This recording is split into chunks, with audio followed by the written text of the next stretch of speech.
प्रचोदया। देवतुल्यायो माँ शक्ति। आज साजन चित्र का हमारा क्रमांक है 887, दिन सोमवार, तारीख 18 मार्च 2024। और आज हमारे यहाँ बीच में पहली बार गोकुल चंद मुंद्रा जी आए हैं, जिनका विषय है गायत्री एवं सावित्री का तत्वदर्शन। संदर्भ ग्रंथ गायत्री महाविज्ञान, सावित्री कुंडली एवं तंत्र, वांग्मय 15। अब ज्यादा सुन लेते हो, आदरणीय एनके नेप साहब से निवेदन करते हैं कि दो शब्द आदरणीय गोकुल चंद मुंद्रा जी के विषय में कहें, क्योंकि आज वो पहली बार हमारे रूम पर आए हैं और हम उम्मीद करते हैं कि आगे भी आप आते रहेंगे। आदरणीय नेप साहब, जो रिटायर्ड एडिशनल कमिश्नर इनकम बहुत टैक्स है। बहुत धन्यवाद शर्मा जी। और स्वागत है श्री गोकुल चंद मुंद्रा जी का। जैसा कि इनके नाम से लग रहा है, गोकुल चंद मुंद्रा, ये ही बिलोंग्स टू राजस्थान, ओरिजिनली ही बिलोंग्स टू राजस्थान, लेकिन इनका जन्म और परवरिश वो बंगाल में हुई, वहीं पैदा हुए और वहीं पे इनकी परवरिश हुई, इसलिए कह सकते हैं बंगाली एक बैकग्राउंड भी हो गया। गुरुदेव के प्रति आस्था, उनके प्रति विश्वास और उनके प्रति श्रद्धा इनके परिवार की परंपरा रही है। इनके पिताजी भी गुरुदेव को मानते थे, उनमें रुचि थी, उनके साहित्य में रुचि थी, और वही रुचि परिवार में आगे बढ़ते बढ़ते मुंद्रा साहब के बचपन से ही प्रारंभ हो गई। तो इनका बहुत रुचि है गुरुदेव के साहित्य में, और खासकर जो उनकी महाकोशी पंचकोशी वाली है और गति महाविज्ञान, इन दो चीजों में इनका विशेष रुचि है। और इस वक्त वर्तमान में ये गुरुदेव के साहित्य को बांग्ला भाषा में ट्रांसलेट करना और ट्रांसलेट करके उसके प्रकाशन करना, उसकी जिम्मेदारी संभाल रहे हैं। यानी कि अब हम लोग को गुरुदेव की जो वाणी है वो बंगाली में भी प्राप्त होनी शुरू हो जाएगी। और आज वो पहली बार हमारे इस प्लेटफॉर्म पे आए हैं, जूम पे। हम स्वागत करते हैं उनका। हम भाग्यशाली हैं कि उनकी बातों को सुनेंगे, और जो बचपन से जिस विज्ञान को पढ़ता चला आया है, उसने कितना कुछ आत्मसात किया होगा, कितना कुछ सीखा होगा। और ऐसे व्यक्ति जब आते हैं हमारे बीच, तो जिन्होंने बचपन से ही गुरुदेव के साहित्य को पढ़ के आत्मसात किया हुआ, वो उसकी कितनी सुंदर व्याख्या कर सकते हैं, वो आज हम लोग देखेंगे। आज का उनका विषय है गायत्री और सावित्री का तत्वदर्शन। आपके आज के उद्बोधन का हम स्वागत करते हैं। आपका बहुत बहुत स्वागत है मुंद्रा साहब। सभी सज्जनों को प्रणाम। इस मंच पर आप सभी बहुत ही प्रतिष्ठित एवं विचारशील स्तर के व्यक्ति हैं, और मेरा तो इस संयोग बस एक क्रम से हो गया था। मैं कुछ YouTube में सर्च कर रहा था और एक लिंक मिला, उससे कई चीजें, कई आपके वीडियोस की सीरीज सब देखे, तो मैंने अरविंद जी से संपर्क किया कि ये तो बहुत अच्छी चीज है, मैं कुछ जानना चाहता हूँ इसमें। पांडे साहब के कई सीरीज हमने इसमें देखे, विशेषकर मेरा उसमें जब इन्होंने आचार्य सौंदर्य लहरी के ऊपर जब उन्होंने जो दिया था पहला और दूसरा, उससे मेरा बहुत आकर्षण बढ़ा। फिर मैं संपर्क किया अरविंद जी से, और फिर मैं कई सारे सीरीज जो जो उसमें जब मुझे मौका मिलता है तो उसको देखता रहता हूँ। तो ये मेरा सौभाग्य है कि आप लोग के साथ जुड़ने का मुझे मौका मिला। कल दिल्ली से इतनी दूर रह करके भी टेक्नोलॉजी की सुविधा के कारण इस चीज के साथ जुड़ पा रहे हैं। जब जब समय हो पाता है तो ऑनलाइन होते हैं, अन्यथा ऑफलाइन उसको रिकॉर्डिंग को सुनकर भी उसका लाभ लेते हैं। आज के विषय पे आए, जैसा कि मैं पहले बता कि परम पूज्य गुरुदेव से मेरा बहुत बचपन से, यानी मेरे जन्म के पहले से मेरे पिताजी जुड़े हुए थे, इसलिए स्वाभाविक रूप से वहीं जाना आना रहा। बचपन से पिताजी के साथ वहां जाते थे, मेरी बहन भी वहीं रहती थी देव कन्याओं के अंदर में, तो उनके प्रवचन सुनने का बराबर मौका मिलता रहता था। उस उम्र में जब 12, 14, 15, 16, 17 साल की उम्र थी, उस समय वो प्रवचन सुने हुए समझ में आए कि नहीं आए, पर अब जाकर के उनके कुछ कुछ अंश जो है वो स्वभाव के अंदर में जिस प्रकार आए, वो अब उसका आनंद आता रहता है। इसलिए गायत्री के प्रति एक सहज आकर्षण शुरू से था।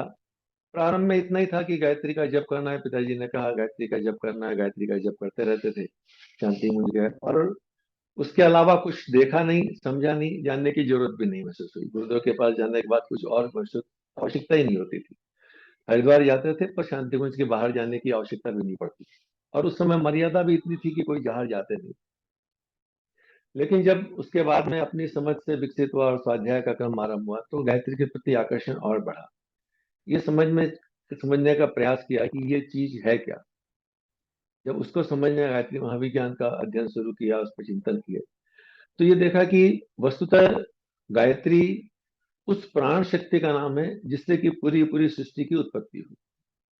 गायत्री एक नाम के रूप में अगर हम उसको देखें, एक देवी के रूप में उसको जाने, पहले उतने ही जानते थे जैसे सैन्य देवताओं को मानते हैं, वैसे ही देवता गायत्री को मानते थे, और उसको में उसका मंत्र जप कर लेना, इतना ही बहुत होता था।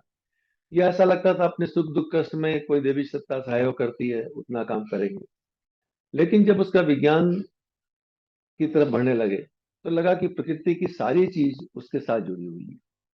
गायत्री महाविज्ञान के प्रथम आरंभ में ही कुछ गुरुदेव ने इसका विश्लेषण कर किया है कि अ, अनादि परम तत्व जो है, जिसको हम परमात्मा के रूप में कह सकते हैं, उसमें एक स्फुरणा उत्पन्न हुई और उस स्फुरणा से इस सृष्टि का निर्माण हुआ, ऐसा हम लोग ने पढ़ते हैं। इसको कई जगह इस प्रकार भी कहा गया कि परब्रह्म ने इच्छा करी कि मैं एक से अनेक हो जाऊं और इस सृष्टि का निर्माण हुआ। इच्छा, हम जैसे इंसान है तो हमको लगता है कि जैसे हम आप इच्छाएं करते हैं वैसे परमात्मा ने भी इच्छा करी होगी। ये एक मन में बहुत बड़ा प्रश्न था। लेकिन जब महाविज्ञान में उसको बराबर अध्ययन किया और लगा कि एक शब्द आया स्फुरणा, बहुत बार उस पर सोचता रहा कि स्फुरणा क्या चीज हो सकती है। ये एक निराकार को साकार, साकार द्वारा निराकार को समझना या विचार करना बहुत कठिन होता है। एक कल्पना ही करनी पड़ती है किसी भी, आखिरकार हर निराकार की भी एक कल्पना करनी पड़ती है, उसका भी एक साकार बनाना पड़ता है। तो उसके बाद पढ़ने से जो तथ्य, जो इस बुद्धि के माध्यम से समझ में आया, जिसको कि जिसके लॉजिक से जो बात समझ में आई वो इस प्रकार से आई कि वह जो ब्रह्म में यानी उस निराकार शक्ति के अंदर में जब प्रकटीकरण होने की एक क्रियाशीलता बढ़ी, उस क्रियाशीलता को ही हम उसकी ब्रह्म की स्फुरणा कह सकते हैं। उसकी हम आज के समय की टर्मिनोलॉजी में यूज करें तो उसका वाइब्रेशन कह सकते हैं, स्पंदन कह सकते हैं। और उस स्पंदन के बाद, उस स्पंदन के माध्यम से वह परम सत्ता जो है, वह परम सत्ता, वह आद्य शक्ति, उसने अपने आप को दो भागों में विभाजित किया, दो भाग में विभाजित किया, जिसमें पहला भाग को हम कह सकते हैं कि वो हमारा ज्ञान पक्ष, और दूसरे को हम कह सकते हैं कि विज्ञान पक्ष।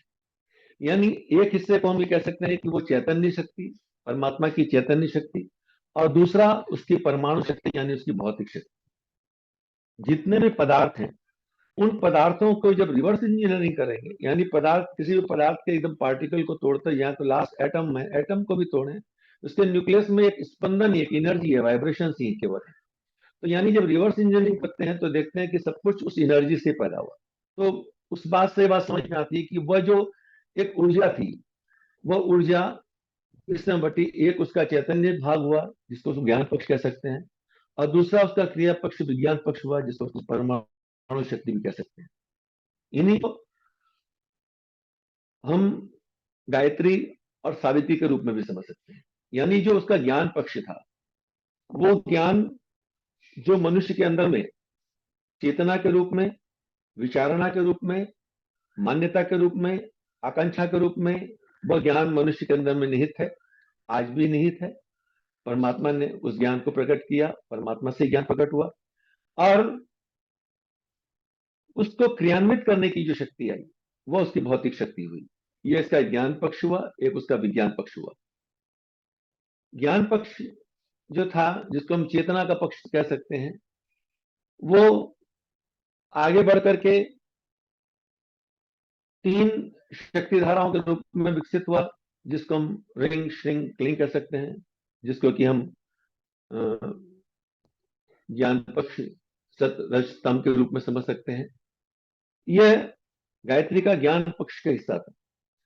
और उसका जो परमाणु शक्ति थी, उसकी जो भौतिक शक्ति थी, उस परमात्मा तत्व की, जो कि भौतिक के रूप में प्रकट हुई, जो कि प्राकृतिक संपदा का पूरा विस्तार जिसके माध्यम से हुआ, उस निराकार ने जब अपने आप को एक आकार में लिया, पदार्थ के रूप में आया, तो उसकी उस क्रियाशीलता जो थी वह उसके भौतिक शक्ति के रूप में समझी गई, मानी गई। और विज्ञान इस क्रियाशीलता के ऊपर में ही काम करता है। आज का जो हम भौतिक विज्ञान जिसको हम बात कर रहे हैं, ये पूरी क्रियाशीलता की बात करता है। ये पदार्थ को आवश्यकता के अनुसार परिवर्तन करता है, जिससे कि वह संसार के हर प्राणी के लिए सही और उपयोगी बनाया जा सके। यही जो जड़ शक्ति थी, ये आगे चल करके 5 भागों में बटी, जिसको कि हम पंचतत्व के रूप में कहते हैं, पृथ्वी, जल, अग्नि, वायु और आकाश। इसके माध्यम से बढ़ी, और यही दोनों चीजें परा और अपरा प्रकृति के रूप में भी इसका संबोधन किया गया। बहुत से शब्दों का प्रयोग इसलिए किया गया कि इस समझने के लिए कि ये जो कुछ भी दुनिया का सारा प्रसारा है इस सृष्टि के अंदर में, वह एक चेतन पक्ष है और दूसरा उसका क्रिया पक्ष है। अपने जीवन को भी देख लें, भौतिक जीवन में एक जड़ पक्ष है जो कि शरीर के माध्यम से है, और एक इसका एक चेतन पक्ष है जिसको हम अपनी आत्मा कह सकते हैं, अपनी विचारणा कह सकते हैं, उसके रूप में कह सकते हैं। तो ये दोनों का संयुक्त जब मिलन होता है, वह वही परमात्मा शक्ति है जिससे कि पूरी की पूरी सृष्टि की रचना हुई और जाना गया। इसी को शब्दों के समझने के लिए एक का नाम गायत्री दिया गया और सावित्री दिया गया। दोनों में कोई अंतर नहीं है।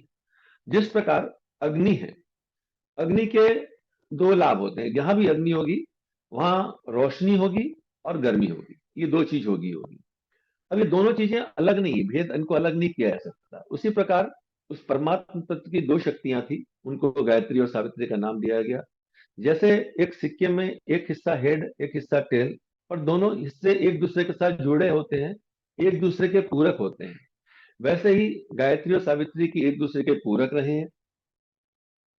जो इसका ज्ञान मार्ग था, ज्ञान मार्ग पर जब मनुष्य या प्रकृति जब बढ़ती है, तो ये मनुष्य के अंदर में संयम, संवर्धन का मार्ग देती है, प्रसन्न रहने के और कम का उपाय बताती है, प्रेरणा देती है। इसीलिए इसमें प्रचोदयात् शब्द आया है, जो कि प्रेरणा देता है हमें, जो प्रेरित करता है इसके माध्यम से।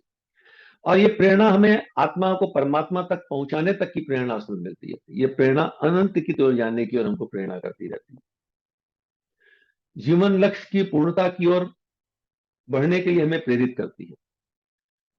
विज्ञान इसी शक्ति का विज्ञान पक्ष है, जो कि परमात्मा की दिव्य शक्तियों को सही तरीके से सही कार्य में प्रयोजित करने की बात हमें सिखाती है। इसी को हम काया में छिपे हुए हमारी शक्ति केंद्रों के रूप में जान सकते हैं। हम सब इस चीज से परिचित हैं कि शरीर के अंदर में षट चक्रों की बात कही गई, मूलाधार से सहस्त्रार चक्र, 7 चक्र बताए गए, और ऐसी मान्यता कही जाती है कि ये इसके अलावा और भी कई चक्र इसके अंदर में हो सकते हैं, जो कि गुरुदेव ने महाविज्ञान में जो गायत्री के 24 शब्द कहे हैं, तो कहा है कि 24 अक्षर 24 शक्ति केंद्र ही है। अभी तक हम उसमें से 7 को जान पाए हैं। इन केंद्रों का कार्य यही है कि जो कुछ भी एनर्जी हमारे पास में है, जो कुछ ऊर्जा हमारे पास में है, उस ऊर्जा को कार्य में कैसे लाया जाए, कैसे वह हमारे जीवन के लिए लाभदायी बने, यही चक्र विज्ञान है, यही कुंडलिनी शास्त्र है। क्योंकि इन दोनों के अंदर में आत्मशोधन का तत्व ज्यादा महत्वपूर्ण होता है। क्रिया पक्ष आवश्यक है, लेकिन उससे ज्यादा आत्मशोधन का पक्ष महत्वपूर्ण होता है। इसीलिए गायत्री का जो ज्ञान पक्ष था वह ज्यादा महत्वपूर्ण माना गया। सावित्री साधना के द्वारा हम अपनी अलौकिक शक्तियों को प्रसुप्ति से उठा करके जागृति की ओर ले आते हैं। प्रसुप्ति से जागृति की ओर ले चलने का मार्ग जिस पद्धति से होता है, उसको हम सावित्री साधना भी कह सकते हैं। उसके सारे इस जगत को हम ये अपने काम के अनुकूल बनाते हैं।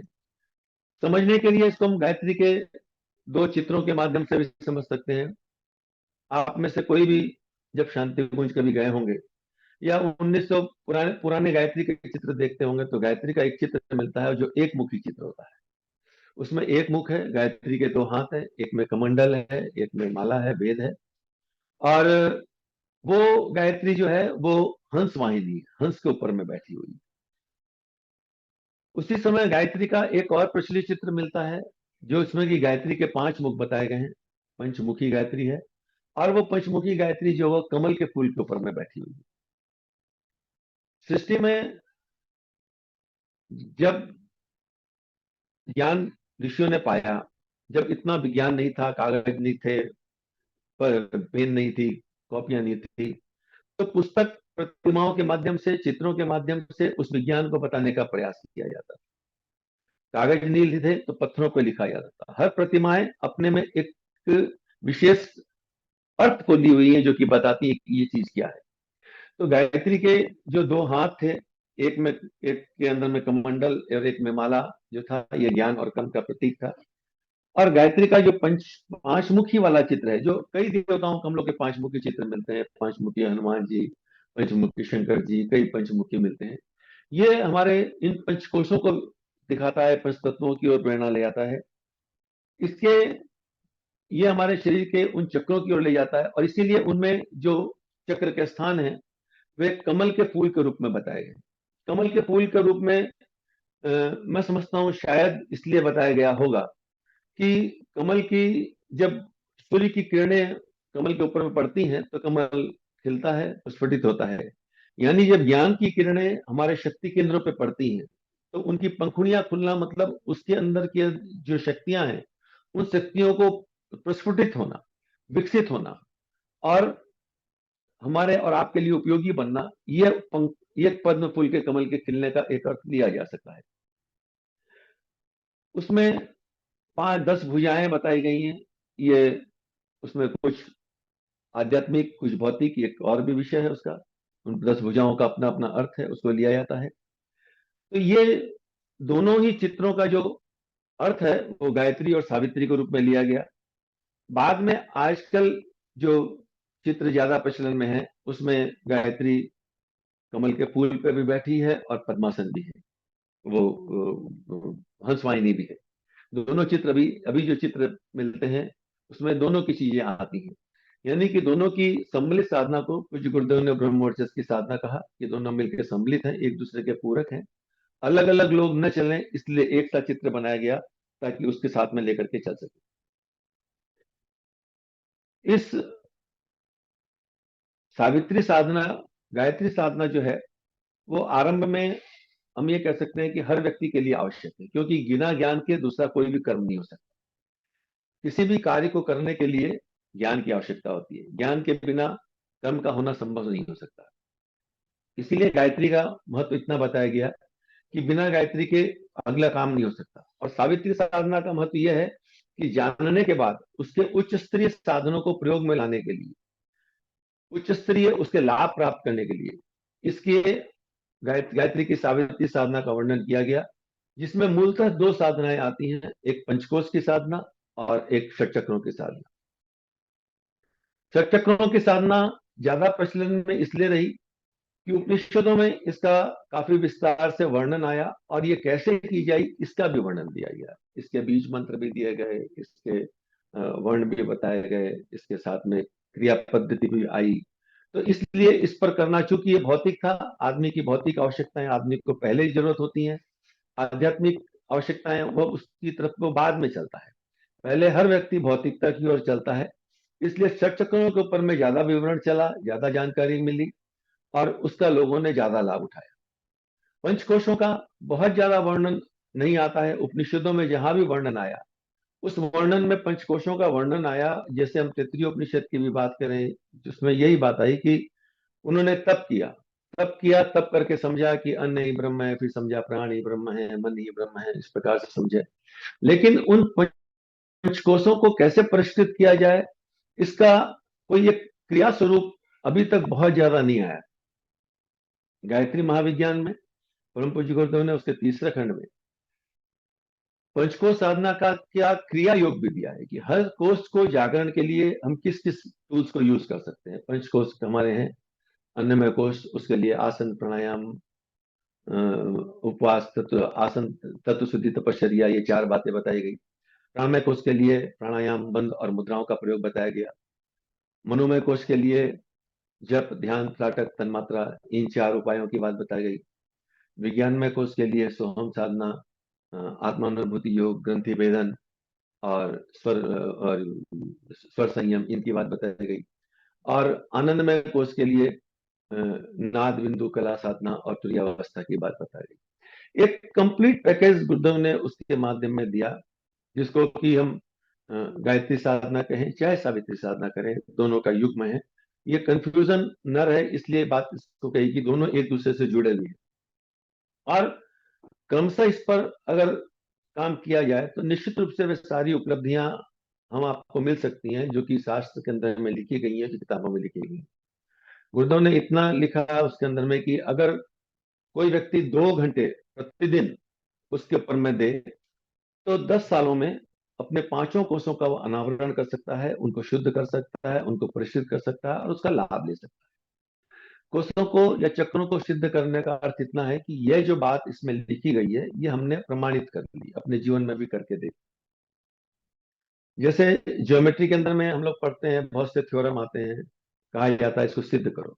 सिद्ध करने का मतलब ऐसा नहीं है कि विद्यार्थी को पहली बार सिद्ध करना है। सिद्ध करने का मतलब है कि विद्यार्थी को यह बात समझ में आ गई, उसने उसको अप्लाई किया और उसके विज्ञान को समझा। अन्यथा सिद्ध तो वो है ही है, पहले से चीजें सिद्ध हैं। लेकिन जब हम कहते हैं कि इसको सिद्ध किया, मतलब कि इसको प्रैक्टिकल किया और प्रैक्टिकल करके इसको हमने समझा इस बात। और उस पर जब आदमी हम काम करते हैं तो हम सबको उसमें काम की बात समझ में आने लग जाती है। तो इस गायत्री और सावित्री के इस बात को हम जब समझने की बात करते हैं तो यह बात भी इसमें कही जाती है कि जो कितनी भी भौतिक सामग्रियां ले ले, रावण के पास में बहुत सामग्रियां, भौतिक संसाधन बहुत थे, भौतिक शक्तियां बहुत थी, लेकिन उसके बावजूद भी वह पूजनीय नहीं हो सके या उसको हम एक श्रेष्ठ व्यक्ति के रूप में नहीं जान मानते हैं, क्योंकि उसके पास में ज्ञान पक्ष, गायत्री का जो चेतना पक्ष था वह नहीं था। इसलिए दोनों का समन्वित साधना करनी ज्यादा महत्वपूर्ण होती चली जाती है।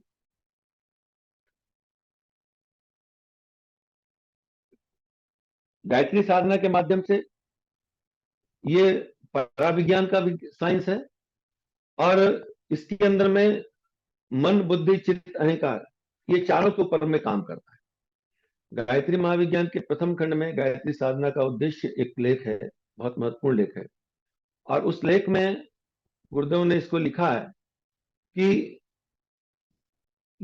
प्रथम चरण में स्थूल शरीर में मन और बुद्धि काम करते हैं, सूक्ष्म कारण शरीर में हमारी जिसको हम कहते हैं अपना अंतःकरण के मन, बुद्धि, चित्त और अहंकार पे काम करती है। गायत्री साधना, गायत्री साधक जब नियमित रूप से साधना करता है तो उसके अहंकार पे वो चीज पहुंच जाती है। अहंकार मतलब मैं क्या हूं, अपने आप को समझना, अपने आप का स्वरूप क्या है, मेरा स्वरूप क्या है। गायत्री साधक जब नियमित रूप से साधना करते रहता है तो वह उसके अहंकार तक, यानी उसकी मान्यताओं तक उस बात को पहुंच जाती है। एक व्यक्ति इसलिए बुरा है क्योंकि वो मान के चलता है कि बुराई करना अच्छी चीज है। कोई भी व्यक्ति ऐसा कोई काम नहीं कर सकता जिसको कि वो गलत समझता, उसको पता है गलत है, लेकिन उसको करने के वो कई सारे तर्क देता है कि ये सारे तर्क हैं, इन तर्कों के कारण मैं ये काम कर रहा हूं। बड़ा सा बड़ा अपराधी भी अपने कार्य के पीछे बहुत सारे तर्क देता है, क्योंकि उसका अहम, उसकी मान्यता इस जगह उसको पहुंचाती है कि ये करना सही है। गायत्री साधना जब साधक नियमित रूप से करता रहता है तो धीरे धीरे उसके अंदर में सत्प्रवृत्तियों की प्रेरणा इतनी बढ़ने लगती है, इतनी बढ़ने लगती है, और वो जानता है कि मैं एक साधक के रूप में विकसित हो रहा हूं और ये कार्य मेरे लिए नहीं है। इसलिए बहुत से कार्य जो कि वो पहले सामान्य जिंदगी जीते हुए कर रहा था, लेकिन जब नियमित साधना करते रहता है तो अन्य व्यक्तियों की तुलना में बहुत से ऐसे निकृष्ट कार्य से वो मुक्त होता चला जाता है, या कहिए कि उनके संपर्क में आता ही नहीं है अगर शुरू से करते हैं।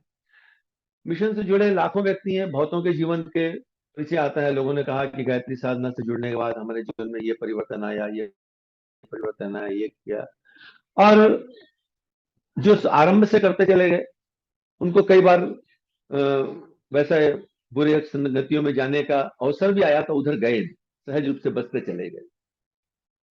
तो ये अंतःकरण की जो हमारी अंतःकरण चातुष्ट जो है, मन, बुद्धि, चित्त और अहंकार, इसके ऊपर में गायत्री साधना जो अपना पूरा काम करती है।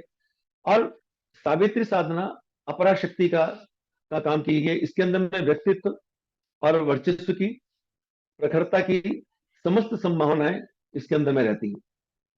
इसके माध्यम से साधक का व्यक्तित्व बढ़ता चला जाता है। हम सब इस चीज को अनुभव करते हैं, बहुत से लोगों से हम आप सब मिले होंगे, और जिन व्यक्तियों ने भी साधना के पथ पर अपने आप को आगे बढ़ाया है उनके व्यक्तित्व में एक अजब आकर्षण सहज रूप से हो जाता है। उनकी वाणी में आकर्षण होता है, उनकी आंखों में आकर्षण होता है, उनकी हर चीज जो है, उनका भौतिक शरीर जो है हमें अपनी ओर आकर्षित करता चला जाता है। ये उसकी अपरा प्रकृति को का विकसित होने के कारण ऐसा होता चला जाता है। संसार की हर चीज क्रियाशील है, यहाँ कोई भी चीज स्थिर नहीं है, हर चीज परिवर्तनशील है।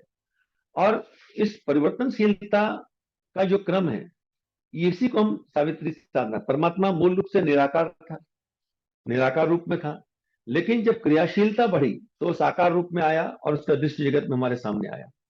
तो हम ये कह सकते हैं इस क्रम में कि निष्क्रियता को सक्रियता के रूप में बदलने का प्रेरणा केंद्र जिस महत तत्व में सन्निहित है, उसको हम अपरा प्रकृति कहते हैं, उसको हम सावित्री साधना कहते हैं। सृष्टि का कण कण सक्रिय है और उनको जो चीज दौड़ा रहा है, हर एटम के अंदर में भी हलचल चल रही है, उनको जो चलाने की शक्ति चल रही है, उसको हम सावित्री साधना कह सकते हैं। यानी कि सृष्टि के किस छोटे से छोटे पार्टिकल में भी कहीं भी कोई गति है, जहां भी कुछ वो चीजें हैं, उन सब चीज के अंदर में जो शक्ति है, उस शक्ति का एक नाम ऋषियों ने सावित्री के रूप में दिया। इस सावित्री साधना से मनुष्य के शरीर में आरोग्य उसका बढ़ता है, उसको दीर्घ जीवन की प्राप्ति होती है, वो बलिष्ठ बनता है, स्फूर्ति बनती है, साहसिक बनता है, सौंदर्य उसका बढ़ता है। एक जो गायत्री महामंत्र की गायत्री माता का एक बहुत महत्वपूर्ण मंत्र है, श्लोक है, ओम स्तुता मया वरदा वेद माता प्रचोदयंतम पावमानि दुर्यानाम आयु प्राणम प्रजाम पशुम कीर्तिम द्रविणम ब्रह्मवर्चसम। ये सारी की सारी सावित्री साधना के लाभ। सावित्री साधना से, गायत्री मंत्र का सावित्री पक्ष की साधना करने से ये सब चीजें साधक को सहज रूप से मिलती चली जाती है। और मह्यम दत्ता भ्रजत ब्रह्मलोकम, ब्रह्मलोक तक पहुंचाने की प्राप्ति का काम वो गायत्री का हिस्सा है। ये पहले जो बातें कही गई वो सावित्री के हिस्से थी, भौतिक जगत की, और ब्रह्मलोक तक ले जाने के बाद वो सावित्री साधना, वो गायत्री साधना का पक्ष ही कह सकते हैं। ये दोनों एक दूसरे के पूरक हैं, एक दूसरे से अलग कोई भी नहीं। किसी भी गाड़ी के अंदर में जब दो पहिए होते हैं तो वो सही रूप से चल सकता है। रथ का एक पहिया टूट जाए तो फिर दूसरे रथ नहीं चल सकता। आज आम जीवन में भौतिकता के प्रति हमारा बहुत ज्यादा रुझान हो गया। सारी सृष्टि का भौतिकता के प्रति सारी सृष्टि भागदौड़ होती जा रही है। यही कारण है कि दुनिया भर के रोग बढ़ते चले आ रहे हैं, विशेषकर मानसिक रोग इन दिनों बहुत ज्यादा बढ़ते जा रहे हैं। डिप्रेशन, टेंशन, ये एकदम आम बात होती है। प्रज्ञा पुराण के प्रथम खंड में नारद विष्णु संवाद के रूप में जब आता है तो वहां नारद जी भगवान विष्णु से प्रश्न करते हैं कि आज की इन सारी समस्याओं का के कारण क्या है। तो भगवान विष्णु ने एक बहुत अच्छा श्लोक वहां कहते हैं कि यह नारद अचिंत चिंतना जाता अयोग्य चरणस्तथा फलतः रोग शोकार्थी कलह क्लेश नाशनी। ये अचिंत चिंतन, जो न सोचने की बात है वो आज इंसान सोच रहा है, जो न करने की बात है वो इंसान कर रहा है, जो न खाने की बात है वो इंसान खा रहा है, जो जो कुछ भी नहीं करने की बात है वो इंसान कर रहा है। और यही कारण है कि मनुष्य के जीवन में इतने रोग शोक दोष बढ़ते चले आ रहे हैं। आज साइकियाट्रिस्ट भी ये कह रहे हैं कि हम एक निगेटिव विचार हमारे जीवन में आता है तो हमें पता नहीं चलता है कि एक निगेटिव विचार क्या आया, लेकिन वो हमारे जीवन में कहीं एक रोग लेकर के आता चला जाता है। तो ये आज का मॉडर्न विज्ञान, भौतिक विज्ञान भी इसको मानने लगा है कि अगर आपको स्वस्थ रहना है तो आपको अपनी एक हेल्दी लाइफ स्टाइल समझनी पड़ेगी। उसको जितनी दूर तक समझ में आई, वो अधिक से अधिक जीवन की शैली तक समझा, मन तक समझा, भोजन तक समझा, या ये कहें कि वो अन्नमय, प्राणमय और कुछ हद तक मनोमय तक जा पाया, इसलिए वहां तक वो जाने की बात करता है।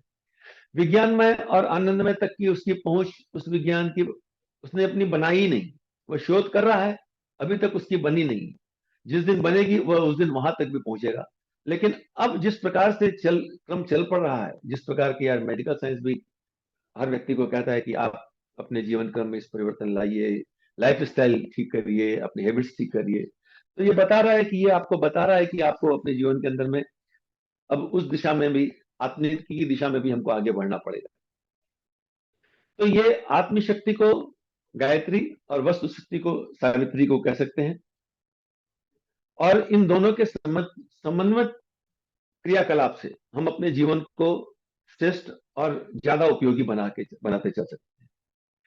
इसी चीज को हम ये भी कह सकते हैं कि हम जैसे साधना पथ में कहते हैं कि वाम मार्गी साधना और दक्षिण मार्गी साधना, ये दो शब्द बहुत ज्यादा प्रयोग में आते हैं। तो दक्षिण मार्गी साधना मतलब वह साधना जहां पे ज्ञान का पक्ष ज्यादा हो, जिसको हम निगम, राजयोग, वेद का हिस्सा ये भी कह सकते हैं। ये गायत्री का पक्ष हो गया। और जो वाम मार्ग यानी जो हठयोग का जो पक्ष आया, वो सावित्री साधना का पक्ष हो गया। दोनों के मिलने से ये चीजें बनती चली जाती। देवासुर संग्राम हुआ, हम पढ़ते हैं समुद्र मंथन हुआ, देवता और असुर। देवता और असुर मतलब श्रेष्ठता और भौतिकता, ये दोनों चीज, आत्मिकी और भौतिकी, ये दोनों चीज। असुर कोई बुरे व्यक्ति नहीं थे, वो भौतिक व्यक्ति थे। आज जो पूर्ण भौतिक व्यक्ति है उसको हम असुर कहेंगे तो नाराज हो जाएगा, लेकिन जितने भी असुरों की हम आज चर्चा सुनते हैं वे सब ईश्वर के भक्त थे। उन्होंने शक्तियां, वरदान ईश्वर से ही प्राप्त किया, उसी के द्वारा उन्होंने लिया।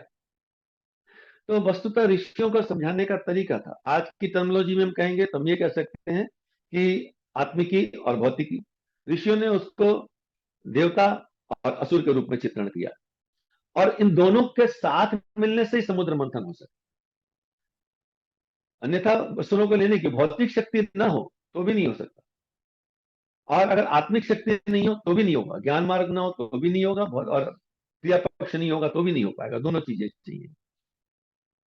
तो ये दोनों के मंथन से समुद्र मंथन हुआ, और समुद्र मंथन के अंदर में से जो रत्न प्राप्त हुए उनका लाभ पूरे विश्व मंडल ने उसका लाभ प्राप्त किया। प्रारंभिक चरण में इसीलिए 3 चरण साधना के बताए गए हैं। एक प्रारंभिक चरण जिसमें कि हर व्यक्ति प्रारंभ के अंदर में नित्य संध्या वंदन, जप, ध्यान, इस प्रकार का काम, ये एकदम प्रारंभिक बात होगी। ये हर व्यक्ति को अपने अपने तरीके से, वह अपना इष्ट कुछ भी हो सकता है। इष्ट मतलब हमारा सब्जेक्ट, देवता को सब्जेक्ट कहा जाता है, विषय जो कहा गया, जिसका जो विषय है उस विषय के ऊपर में अपना इष्ट बनाया जा सकता है। वो इष्ट के आधार पर उसको ले सकता है, उसको लेकर के चलता है। ये एकदम प्रारंभिक साधना हो गई।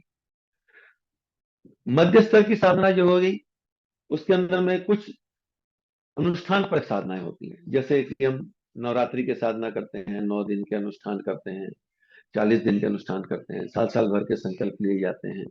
ये अनुष्ठान पर जो साधनाएं होती हैं उनको मध्यम स्तर की साधना कहा जाता है। और उच्च स्तर की साधनाएं वो होती हैं जिसके अंदर में कि पंचकोश की साधना अथवा षटचक्रों की साधना। ये सारा का सारा उच्च स्तरीय साधना का जो विज्ञान है इन दोनों के ऊपर में ज्यादा निहित करके बताया गया है। तो गायत्री साधना जो है, गायत्री साधना के रूप में यानी आरंभिक साधना के रूप में साधक विकसित होकर के अपने क्रम को आगे बढ़ाना शुरू करता है, और धीरे धीरे जब उसको अगर आगे बढ़ना हो तो उसको सावित्री की यानी गायत्री की उच्च स्तरीय साधनाओं के ऊपर में भी चलना पड़ता है। बच्चा स्कूल में जाता है तो वह जब पढ़ना लिखना शुरू करता है तो उसको चित्र के द्वारा बहुत कुछ सिखाया जाता है। उसको ए लिखना नहीं आता है, लेकिन एप्पल का चित्र दिखाया जाता है और समझाया जाता है, A for apple, B for boy, E for elephant, एक एक क से कमल, चित्र के द्वारा हम सिखाते हैं। आदमी का एक सहज स्वभाव है कि वह चित्रों के द्वारा बहुत इजीली चीज को रिसीव कर लेता है, इसीलिए देवताओं के चित्र बने। मनोविज्ञान ये कहता है कि अगर मान लीजिए कि किसी बैल में वह चेतना जागृत हो जाए तो वह उस परमात्मा सत्ता का या उस शक्ति का चित्र एक बैल के रूप में ही बनाए। मनुष्य के भी, हम आज के 1000 साल पहले, 2000 साल पहले की जो आकृतियां देवताओं की मिलती हैं वो एक भिन्न प्रकार की मिलती है जो इस प्रकार की आज नहीं मिलती। तो ये माना जा सकता है कि उस समय की जो मनुष्य की आकृति रही होगी उसके आधार पर उन्होंने उस चीज को बनाया होगा। ऐसे बहुत से विचार आते रहते हैं, चिंतन क्रम के अंदर में बहुत सी चर्चाएं इसके ऊपर में आती हैं। तो ये जो चित्र के द्वारा सीखने की बात है ये बिल्कुल बेसिक बात है। लेकिन जैसे कोई बच्चा स्कूल के प्रारंभिक दिनों में जाए और वो कहे कि नहीं, मेरे को प्राइमरी में आनंद आ रहा है, मैं उसको आगे पढ़ने की मेरी कोई इच्छा नहीं है, वो वहीं पढ़ के भी छोड़ सकता है।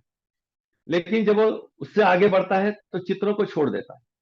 जैसे जैसे वो आगे पढ़ना शुरू करता है तो चित्रों का क्रम छूट जाता है, अब उसमें और डेप्थ में जाना शुरू करता है।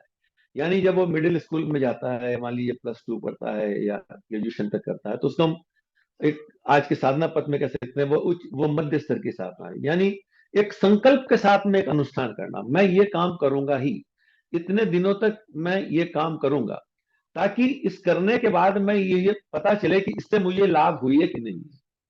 जैसे कि मान लीजिए कि कोई व्यक्ति सोचे कि मैं अगर 1 महीने तक नमक नहीं खाऊंगा, तो 1 महीने तक नमक नहीं खाने के बाद में उसमें क्या लाभ हुए वो तभी जान सकता है। एक दिन नमक नहीं खाने से हो सकता है उसको उतने लाभ ना मिले, लेकिन 1 साल या 2 साल या 1 महीने 2 महीने अगर नमक छोड़ता है तो उसके जीवन में बहुत सारे लाभ मिल सकते हैं। मैं कई ऐसे व्यक्तियों के संपर्क में आया हूं जिन्होंने 4-4 5-5 साल तक अस्वाद व्रत किया और उनके जीवन के सारे रोग समाप्त हो गए। मेडिकल साइंस तो कहता है कि ये नमक शरीर के लिए बहुत जरूरी है, लेकिन मेडिकल साइंस भी कहता है कि आपको 2 ग्राम 2 mg से ज्यादा सॉल्ट की जरूरत नहीं है, और उतना आपको नेचुरल प्रोडक्ट में अपने आप मिलता चला जाता है। पूज्य गुरुदेव 24 वर्षों तक जौ की रोटी और छाछ के ऊपर में उन्होंने अपनी साधना करी। उनके जीवन में तो कोई किसी प्रकार के कोई केमिकल की या कोई मिनरल्स की प्रॉब्लम नहीं आई। तो ये साधक जब अनुष्ठान पर साधना करता है तो उसका उस पर विश्वास बढ़ता जाता है, ये चीज है। तब वह उच्च स्तरीय साधनाओं की ओर अग्रसित होता है कि अब मुझको इसके और आगे बढ़ता है। तब उसको जीवन का लक्ष्य दिखने लग जाता है, जीवन का लक्ष्य समझ में आने लगता है, ये जीवन का लक्ष्य मेरा यहाँ है। तब उसको वो लक्ष्य मिलता है कि जो हम ये कहते हैं, हम पूर्ण पूर्णमिदं पूर्णात् पूर्णमुदच्यते की जो बात है, जो पूर्ण से आया है, तो वो उस पूर्ण की खोज के लिए आगे बढ़ने के शुरू करता है। उसकी खोज वहां से शुरू हो जाती है कि फिर वो कौन है, यहां तक की चीजने के बाद भी मुझे वो नहीं मिला, तो वो पूर्ण कौन है। तो वह उसकी उच्च स्तरीय साधनाओं के अंदर में अपने आता है और वह ये देखता है कि मेरे अंदर के उन विकारों को मैं किस प्रकार दूर करूं। अगर मैं पूर्ण हूं और अपने आप को पूर्णता का अभाव पा रहा हूं, मतलब मेरे में कुछ अपूर्णता है, तो क्रमशः साधना के माध्यम से अपने जीवन की अपूर्णताओं को दूर करता है। यानी साधना का मूल लक्ष्य यही है कि हम अपने जीवन की अपूर्णताओं को दूर करें। अब ये हर व्यक्ति के लिए अलग अलग अपने अपने तरीके से हो सकती है, लेकिन अगर एक लाइन में लिखा जाए, साधना जिन लोगों ने भी करी, जितनी भी करी, जितने भी अंशों में करी, वह जो उनके परिणाम हुए, उनको अगर कॉमन एक मिनिमम फैक्टर्स कर लें तो ये होगा कि सब ने अपने जीवन में कुछ विकृतियों को दूर किया, अपनी कुछ कमियों को दूर करा। अब ये कमियां भौतिकी भी हो सकती हैं, आत्मिकी भी हो सकती हैं, दोनों ही स्तर पे हो सकती चली जाती हैं। क्रमशः साधक के स्व का विस्तार बनता चला जाता है उसके साधना के पथ के अंदर में। तो जैसे जैसे साधक उच्च स्तर की ओर जाता चला जाता है, उसको भौतिक सामग्रियों की आवश्यकता कम होने लग जाती है, और वो समझता है कि जो कुछ भी मुझे मिला वो पूर्ण नहीं है। इसीलिए वो उस आनंद को खोजना शुरू करता है। पहले वो आनंद उसको सुख में मिल रहा होता है, भौतिक पदार्थ से जो हमें जो सुख मिलता है उसको हम सुख कह सकते हैं, वो क्षणिक होता है, कुछ क्षण भर के लिए वो हमारे पास आ सकता है। लेकिन हमें पता है कि ये सारा का सारा सुख जो हमें मिल रहा है, ये नष्ट होने वाला है, ये इसके पहले नहीं था और आगे भी नहीं रहेगा। और हो सकता है आज जो कष्ट है वो कल नहीं रहे, आगे कुछ और अच्छा होगा। ये बात हम में से हर किसी को पता है। लेकिन ये सारे सुख जो हैं, इनको हम खंडानंद कह सकते हैं, वे हमें उस अखंड आनंद की ओर प्रेरित करते हैं। वो ये बताते हैं कि ये पूर्ण नहीं है, तो फिर पूर्ण इसके अलावा भी कुछ और चीज है जो कि पूर्ण है, जिसकी ओर की साधक की ओर चलना है। अब उस साधन पथ पर जब साधक आगे बढ़ता है तो उसको वे चीजें भी क्रमशः मिलने लगती हैं, या जिनको मिलनी है उनको देख करके वो प्रेरित होता है और वो मानता है कि आज नहीं तो कल मिल जाएंगे। एक बहुत अच्छा दृष्टांत इसके अंदर में ये आता है कि ये एक ऑन रिकॉर्ड है कि यूएस के अंदर में एक व्यक्ति ने अपने घर में ये कैक्टस जो होते हैं वो पैदा लगा रखे थे घर के अंदर में। हम सब जानते हैं कि उनके अंदर में कांटे होते हैं, बिना कांटों के कैक्टस नहीं होता है, हर कैक्टस पे कांटे होते हैं। वह 7 वर्षों तक उसने आए उस कैक्टस के पास बैठ करके, कटीली झाड़ी के पास बैठ के कहता था कि मैं तुम्हें बहुत प्यार करता हूँ, मैं तुमसे बहुत प्यार करता हूँ, तुम बहुत अच्छे हो, तुम इन कांटों को छोड़ दो मेरे लिए, तुम मेरे लिए इन कांटों को छोड़ दो। और दुनिया उसको पागल कहती है। निश्चित रूप से हम और आप भी पागल कहेंगे कि तुम्हें कटीली झाड़ी के पास बैठ के कहते हो कि कांटे छोड़ दो, प्रकृति है, उसको कैसे छोड़े। लेकिन 7 साल बाद में उस पेड़ में से एक टहनी निकली और उसमें एक भी कांटा नहीं था। ये ऑन रिकॉर्ड है ये चीज, उसमें एक भी कांटा नहीं था। यानी कि उस संवेदना को वहां तक पहुंचा दिया गया। वैसे ही एक एक उदाहरण और आता है कि एक व्यक्ति के घर में गुलाब के बहुत पौधे थे और वह गुलाब को बहुत प्यार करता था। इतना प्यार करता था कि गुलाबों ने अपने कांटे छोड़ दिए। लोग देखने आते थे कि इसके गुलाब में कांटे नहीं है। एक मित्र उसके यहां से बिना कहे एक गुलाब का पौधा ले गया और कुछ दिन बाद उसके घर में जाने के बाद में उसमें फिर कांटे पैदा हो। वो आया, बताया, उसने कहा तुमने बिना बोले ले गए थे इसको। उसने उस पेड़ों को फिर कहा कि ये मेरा मित्र है, ये तुम्हें कोई तकलीफ नहीं देगा, कोई नुकसान नहीं पहुंचाएगा, पूर्ण विश्वास रखो, इसके साथ चलो। और वो उसके साथ, उसने उसको गुलाब का फूल दिया, उसमें कांटे नहीं हुए। यानी कहने का मतलब है कि साधना फलित एक दिन निश्चित होती है, लेकिन वो एक दिन की अवधि हमें नहीं पता होती कि वह 2 घंटे में होगी, 4 घंटे में होगी, 4 महीने में होगी, 4 साल में होगी, 40 साल में होगी, इस जन्म में होगी, अगले जन्म में होगी। एक निरंतर यात्रा पे हम चल रहे हैं।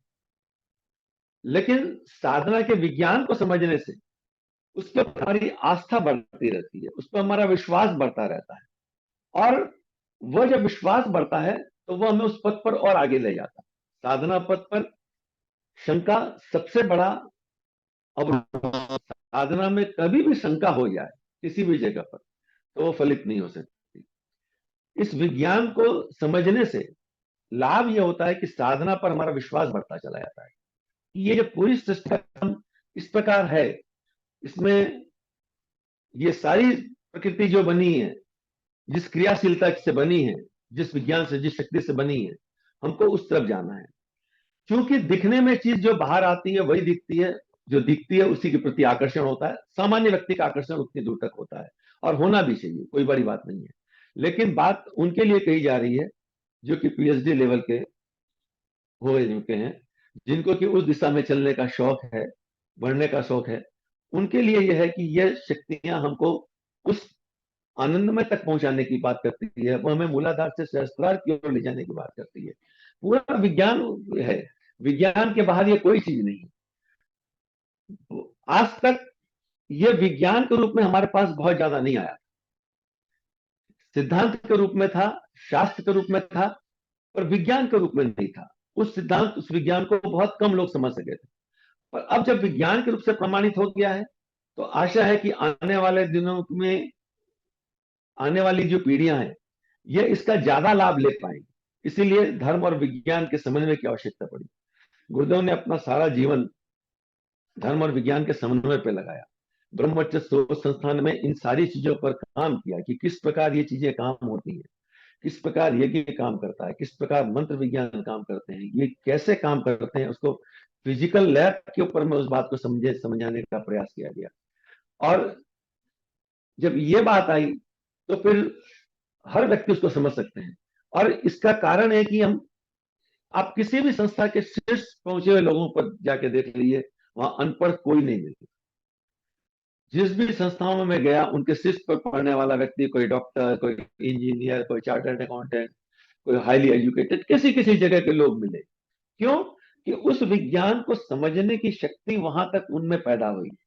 अगर वो उतने समझदार व्यक्ति, अगर वो समझ की बात नहीं होती, अगर वो विज्ञान नहीं होता, तो उन जगहों पर उतने समझदार व्यक्ति या उतने पढ़े लिखे व्यक्ति नहीं पहुंच सकते थे। वहां तक जो लोग पहुंचे उन्होंने अपने भौतिक जीवन को बिल्कुल छोड़ करके वहां तक पहुंचे। जिसको पकड़ने के लिए हम इतने आकर्षित, इतने लालायित रहते हैं, जिस भौतिकता को पकड़ने के लिए, उसको छोड़ करके वहां तक गए।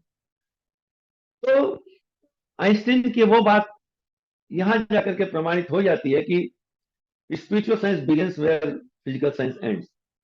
तो इन साधना पथ पर चलने का लाभ है, आनंद है, और इनमें कोई भेद नहीं है। जो निराकार है, साकार है, इसमें कोई भेद नहीं है। निराकार का प्राकट्य रूप साकार रूप में होता है। लेकिन वो जो प्राकट्य रूप होता है उसके पीछे भी निराकारता रहती है। जैसे कि हम एक बहुत कॉमन एग्जांपल बिजली के रूप में समझ सकते हैं। किसी भी इलेक्ट्रिकल इंजीनियर ने आज तक बिजली नहीं देखी, बिजली को कोई नहीं देख सका है, लेकिन बिजली के प्रयोगों को जानते हैं। वही बिजली हीटर में जाती है तो गर्मी देती है, वही बिजली एसी में जाती है तो ठंडक पैदा करती है, रेफ्रिजरेटर में जाती है ठंडक पैदा करती है, पंखे में जाती है हवा देती है, लाइट में जाती है रोशनी देती है। बिजली एक ही है, लेकिन उनके क्रिया, उसको किस प्रकार यूज में लिया जा रहा है, वैसे वैसे उसके परिणाम मिलते चले जाते हैं। आवश्यकता उस निराकार सत्ता की, उस बिजली को समझने की है, जिसके माध्यम से हम अपने भौतिक जीवन को और आध्यात्मिक जीवन को, दोनों को ही बहुत श्रेष्ठ और समुन्नत बना सकें। मुझे लगता है कि सारी साधनाओं का जो आधार है, जितना भी हमारे वेद, उपनिषद, ब्राह्मण, आरण्यक, स्मृतियां जितनी भी दी गई हैं, उन सब का मूल आधार यही है। सब, हर उस समय के जो भी ऋषि रहे, जो भी रिसर्च स्कॉलर रहे, उन्होंने अपने अपने टर्मिनोलॉजी में उस बात को समझाया, और उद्देश्य सबका यह था कि मानव जीवन को हम किस प्रकार श्रेष्ठ और समुन्नत बना सकें, वही उसका मूल उद्देश्य रहा। तो उस परब्रह्म की इन दोनों शक्तियों को, गायत्री को, सावित्री को, उसके ज्ञान पक्ष को, उसके विज्ञान पक्ष को, दोनों को हम अगर साथ साथ अपने जीवन में लेकर के चलें, तो हम सबका जीवन बहुत ही सुखद और आनंददायक बनता चला जाएगा, ऐसा मेरा पूर्ण विश्वास है। मुझे लगता है कि मैं अपनी बात को यहाँ विराम दूं, और मैंने प्रयास किया कि उसको कुछ शब्दों में समझाने का, बात रखने का प्रयास किया। मुझे नहीं पता कि मेरे प्रयास कितने सफल हुए कि नहीं हुए, लेकिन इस पर और भी आगे हम लोग चिंतन मनन कर सकते हैं। गुरुदेव ने जो जो आरंभ किया इस चीज को, जिसका विज्ञान विज्ञान सम्मत रूप को, उसको मैंने एक उसके बेसिक रखने का प्रयास किया। यही दो चीजें पूरी रही हैं। गीता में एक श्लोक आता है, हम लोग सब में उसको जानते हैं कि परित्राणाय साधुनाम विनाशाय च दुष्कृतम्। वहां भी दो बातें आती। साधुओं का परित्राण करना मतलब गायत्री साधना है, ज्ञान के माध्यम से।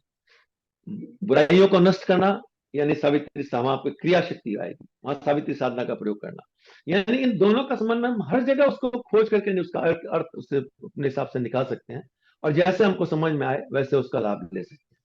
तो मैं इस बात को यहीं पे विराम करना चाहूंगा।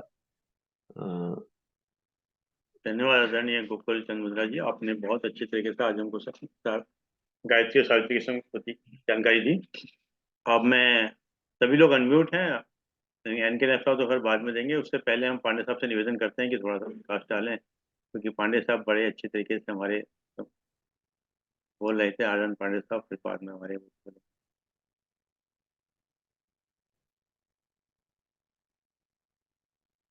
क्योंकि आज हमें गायत्री के एक अक्षर का व्याख्या बेटे को समझा रहे थे, उस समय बता भी रहे थे कि क्या चीज उसके अंदर है।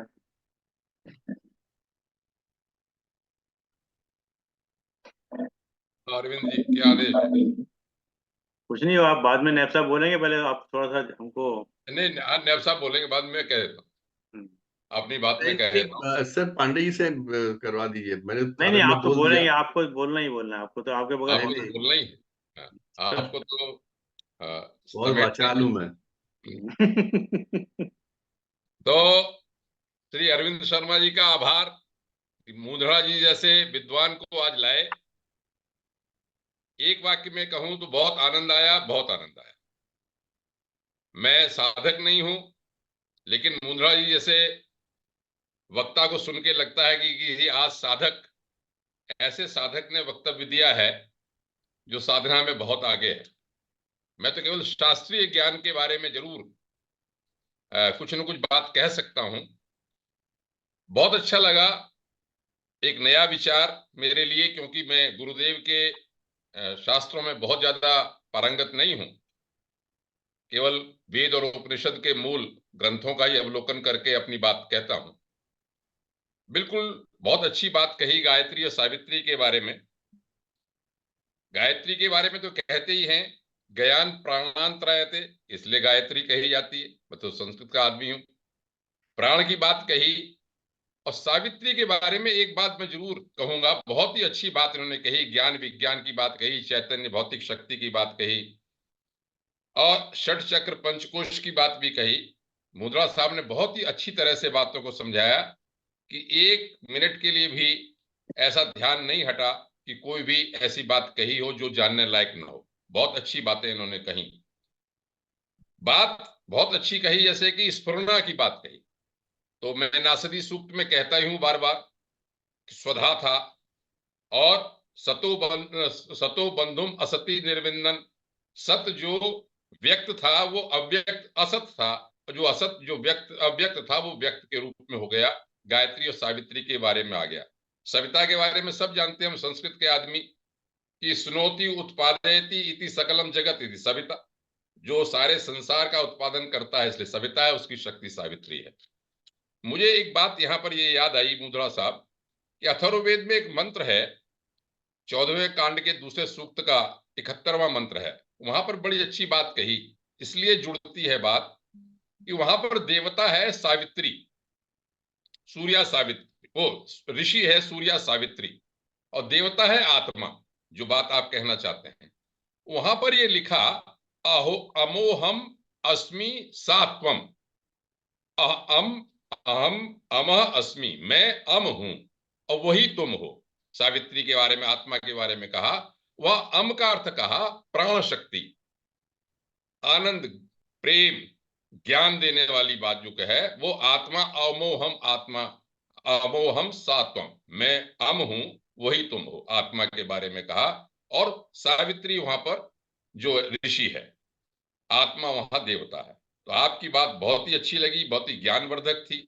आपके वक्तव्य से मैं इतना प्रभावित हूं, मैं कहता हूं कि वास्तव में आपकी साधना बहुत आगे है और हम सब लोग बहुत ही अनुप्राणित है। जैसे आपने कहा कि भाई गुरुदेव ने कहा कि 2 घंटे तक यदि आप दैनिक साधना करें तो 10 वर्ष में आपके पंचकोश सिद्ध होते हैं। पंच षट चक्र की बात भी कही, षट चक्र के बारे में आपने ये भी कहा कि षट चक्र के अलावा भी चक्र होते हैं, तो सब बात की अंतःकरण चतुष्टय की बात भी कही। ये एक बात बहुत अच्छी लगी जो मैं बार बार कहता हूं, जो निराकार और साकार की प्रायः विवाद होता है, वो जो आपने ये कहा कि ये प्राइमरी और पीएचडी की ओर जाने की बात है। मैं रामकृष्ण परमहंस को पढ़ता हूं तो वो भी ये कहते हैं कि सत्य दोनों है, साकार भी सत्य है, निराकार भी सत्य है। एक निम्न श्रेणी का सत्य है, एक उच्च श्रेणी का सत्य है। तो मुद्रा साहब ने बहुत अच्छी बात हम लोगों को समझाई और हमारा संदेह दूर होता है इस बात से कि भाई साकार पे जाना ही पड़ता, समझना ही पड़ता है, लेकिन वहीं नहीं रहना है। अपने को जानने के लिए, उस आनंद को प्राप्त करने के लिए आगे बढ़ते रहना है। प्रश्नोपनिषद का भी मुझे एक प्रकरण उस समय याद आया जब आप बता रहे थे कि वहां पर यही प्रश्न है कि क्या चीज है, तो उनका प्राण है और रई है। उसी के बाद मुंडक उपनिषद में उसे विद्या और अविद्या करके कहा गया। तो आज का जो प्रवचन वक्तव्य मुद्रा साहब ने जो दिया वो उनके ज्ञान और अनुभव को भी दिखाता है। उनकी शैली, आपकी शैली मुद्रा साहब बहुत प्रभावशाली है, सब वक्ताओं के ऊपर अपना प्रभाव छोड़ती है। उससे ये बात पता चलता है कि आपकी साधना बहुत अच्छी है और बहुत आप उच्च स्तर के हैं। हम तो केवल किताबी ज्ञान वाले आदमी हैं और हम ये चाहेंगे कि आप आगे भी इसी तरह से हमारे यहाँ आके अपने ज्ञान से हमको बढ़ावा देते रहें। इससे क्या होता है, आप जैसे विद्वानों को सुन के हमारी चेतना जागृत होती है, हमें उत्साह मिलता है, हमें एक मार्ग मिलता है। तो इसलिए ऐसे विद्वानों का आना यहाँ पर प्लेटफॉर्म पे बहुत आवश्यक है। तो मैं आपका व्यक्तिगत रूप से और अपने जितने श्रोता हैं उनकी ओर से, अरविंद शर्मा की ओर से बहुत आभार प्रकट करता हूँ। बहुत बहुत धन्यवाद। धन्यवाद आदरणीय धन्यवाद भास्कर साहब। हमारे बीच में पहली बार आदरणीय रंजना शर्मा जी आई हैं, क्या वो कुछ बोलना चाहेंगी? क्या वो पहली बार आई हैं हमारे यहाँ? आर्यन पांडे साहब के उनसे आए हैं, तो कुछ अपना विचार रखना चाहे रख सकती हैं अपना। आपका वीडियो ऑफ हो नहीं, गया, हाँ,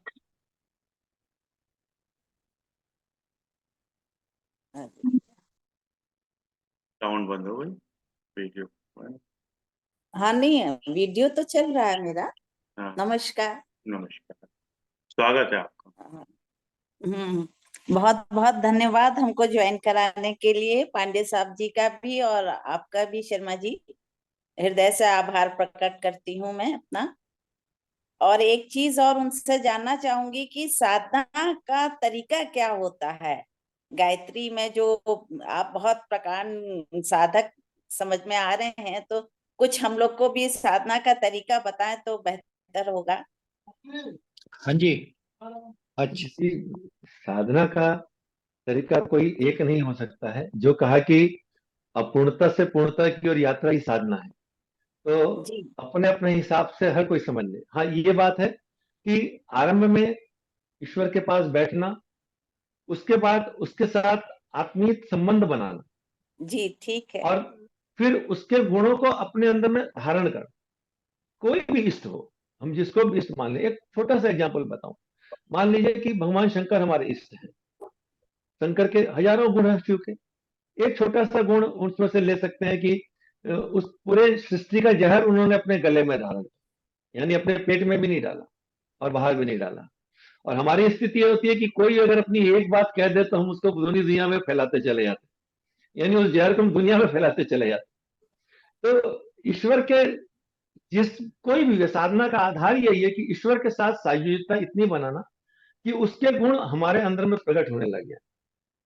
गुरु का शिष्य के प्रति, शिष्य का गुरु के प्रति जो समर्पण, वो भी इस प्रकार। मैंने जो कुछ भी बात की इसमें एक भी मेरी बात नहीं, इसलिए मैंने संदर्भ ग्रंथ को पहले लिख दिया कि इस संदर्भ ग्रंथों से ये बात ली गई। अब बात को जितनी, जैसा भी कहा पांडे साहब ने, जितनी हम चर्चा करते हैं, जितनी बात करते हैं, उतना हमारा उसके प्रति आग्रह बढ़ते चले आता है और धीरे धीरे अंदर आते चले आता है। कोई भी चीज हो पहले ज्ञान के रूप में आती है, ज्ञान कर्म के रूप में विकसित होता है, क्योंकि बिना ज्ञान के कर्म हो नहीं सकता। और जब कार्य को लगातार करते हैं और करते करते उस कार्य के ऊपर में स्पेशलाइजेशन हो जाता है, आज की दुनिया में हम आज की टेक्नोलॉजी में उसको स्पेशलाइजेशन कर रहे हैं, उसी को किसी जमाने में भक्ति के शब्द के रूप में लिया गया हो। भक्ति वही होगी कि जहां उसने उसको प्राप्त कर लिया। स्पेशलाइजेशन आज एक बच्ची को जब भोजन बनाने की बात सिखाते हैं तो पहले तो सिखाते हैं कि ऐसे आटा लो, इतना पानी लो, ऐसे लगाओ, ये करो वो करो। कुछ दिन अभ्यास करती है और फिर उसकी उसमें इतना स्पेशलाइजेशन लग जाता है कि वो बात करते करते सारा किचन का काम करती चली जाती।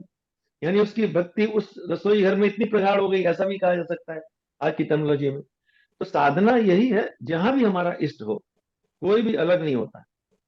जो कहा कि बिल्कुल सही बात है कि इसमें कुछ भी, यहाँ कुछ भी भेद नहीं है। भेद दृष्टि हमने पैदा की, इस भेद की दृष्टि को समाप्त करना है जो साधना का हमारा क्रम है, और वो अपने अपने क्रम से बढ़ता चला जाता है। अब इसके संबंध में जो गायत्री साधना की बात है, बेसिक बात है। उच्च स्तरीय की साधनाओं में अगर क्रम चलेगा तो हम लोग पंचकोशों के ऊपर में एक एक करके आगे से और विस्तार से चर्चाएं करते चले जा सकेंगे। जी जी आदरणीय गोकुल धन्यवाद। महाराज जी, अभी जी जो आप जी चर्चा कर रहे धन्यवाद, बहुत बहुत धन्यवाद। हैं, जो किसी की बुराई है क्या है, कहते हैं कि निंदा पुराण में बड़ा आनंद आता है, कहने वाले को या सुनने वाले को, उसमें कई घंटे निकल जाते हैं। और ये रोक पाना बड़ा मुश्किल होता है। अभी कुछ दिन पहले हमारे एक सज्जन बैठे हुए थे, किसी मिशन की चर्चा कर रहे थे। बोले उनके मिशन के अंदर कोई भी राजनीतिक चर्चा नहीं होगी, कोई भी सेक्स से संबंधित चर्चा नहीं होगी, कोई भी हमारे ड्रिंक व्रिंक की नहीं होगी। मतलब तो हम लोग का स्तर इतना ऊंचा नहीं होता कि उस तक हम बचा पाए, क्योंकि वो कहीं ना कहीं प्रभाव छोड़ता है अपना। जैसे इंटरनेट होता है, इंटरनेट में हम कोई चीज डालते हैं तो उसके 10-20 चीजें ऑटोमेटिकली आ जाती हैं कि भैया ये तो इस चीज को देखने का इंटरेस्टेड है। हाँ, ये बड़ा बिल्कुल, मन का बड़ा वो है मतलब। ये तो ईश्वर ने सब कुछ बनाया है, हाँ वही। तो निंदा भी उसी ने बनाई है।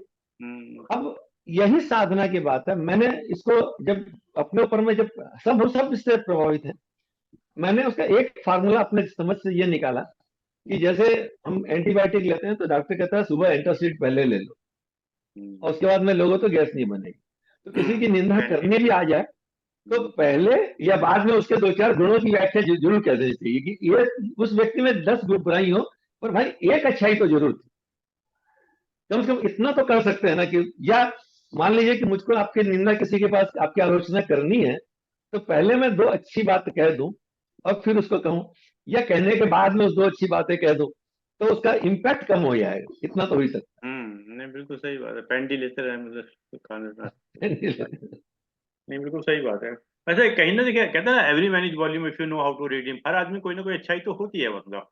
और अगर हमारा फोकस उसकी अच्छाई पे हो जाए तो फिर हमारे देखने का नजरिया बदल जाता है एक्चुअली। तो होता क्या है कि जैसे एक मास्टर जी पढ़ा रहे थे किसी चीज को, बहुत सारे प्रश्न लिखे, बाद में जानबूझ कर कि उन्होंने गलत वो लिख दिया, प्रश्न रख दिया। बच्चे मास्टर जी क्या कर रहे हो, ये तो गलत है। मास्टर जी जबकि जानबूझ के लिखा, तो गलती पे जो है एकदम लिखा जाती है हमारी, मतलब जरा सा भी किसी ने कुछ गलत कर दिया एकदम मतलब जाती है हमारी, अच्छाई पे हम भूल जाते हैं कई बार, मतलब ये हमारा मन का मतलब कोई नेचर है इस तरह का हमारा। नहीं सर, ये इसकी अच्छी बात भी है कि मतलब हम इतने अलर्ट हैं कि गलतियों से हम सावधान हो गए।